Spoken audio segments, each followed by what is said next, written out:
Assalamu alaikum wa rahmatullahi ta'ala wa barakatuhu. A yau bidiyon mu zai yi bayani ne akan ku samari da 'yan mata, ba ma samari ba, duk wani wanda yake da buƙatar aure a nan gaba ya kamata ya saurari wannan. Da farko dai idan yau ne farkon zonka a cikin wannan channel tawa mai albarka, ka yi subscribing sannan ka danna alamar ƙararrawa.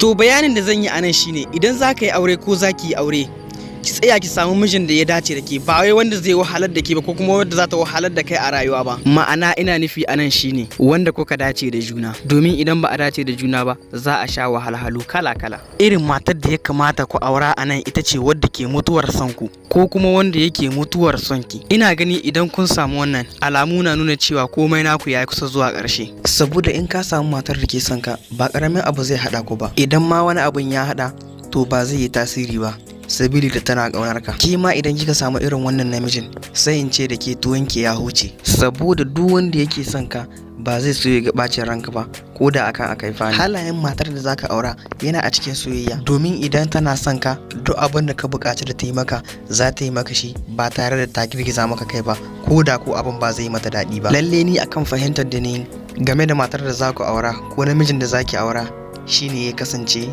kuna mutuwar son juna. To hakan zai sa ku yi aure ba tare da wata muskila ba, har ku jima kuna rayuwarku kuma babu matsaloli.